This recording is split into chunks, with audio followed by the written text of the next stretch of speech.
sure you've heard of a place called Leavenworth. It's actually a federal prison located in Kansas. In fact, Jesus warned his disciples about Leavenworth. Well, maybe not the prison, but he did warn them about leaven. If you've ever read the book of Mark, which I'm sure you have, you've probably noticed the countless miracles that are mentioned in there, the healings and the deliverance of demoniacs, the feeding of the 4,000, feeding of the 5,000. I mean, the people were just stunned and amazed at everything Jesus did. And then here come the Pharisees, and they asked Jesus for a sign, as if the miracles that he'd been performing weren't enough. And Jesus says, why does this generation require a sign? Then he warns the disciples about the leaven of the Pharisees and of Herod. Isn't that interesting? Because the Pharisees were the spiritual leaders at the time, and Herod represented the political leadership.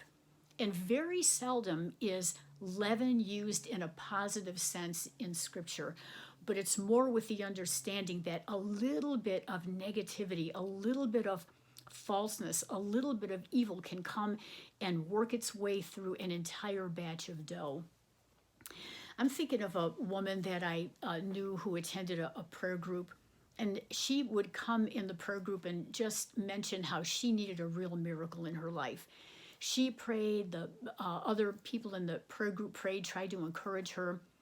And as she's waiting for God to answer her prayer, she's beating herself up for either not having enough faith, or maybe she had sin in her life and God was punishing her, or maybe God didn't love her enough to think that she merited him to even answer one of her prayers.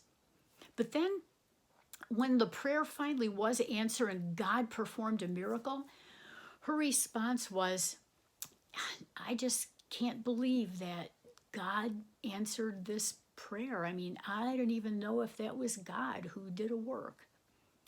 So who controls the emotional thermostat of our generation? What is it that has an influence on us? And the answer is that it's whoever we give control to. We need to not be trapped in a place of Leavenworth. So let me give you 4 keys that will help us to avoid the leaven of the Pharisees. Number 1, the first key is always remember God's promises and his goodness, his track record, how he's already shown himself and proven himself. Secondly, don't underestimate the value of worship through song. That is so important. And just, you know how what they say, sing like nobody's listening and dance like nobody's watching. But just bring back worship into your car, into your home, and just sing, sing, sing. And then avoid anybody, a friend, a family member, a news commentator, a blog post, a podcast, talking heads, anyone who would infiltrate even a small amount of negativity that would sabotage your faith and rob you of your hope. And then fourthly, remember Paul's words, whatever is true, whatever is noble, whatever is just, whatever is pure, whatever is of good report, think on these things. Paul said that we are called to be free.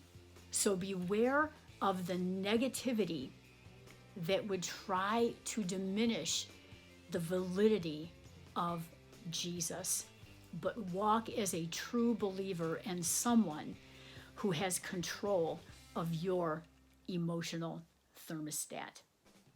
I'll see you next time.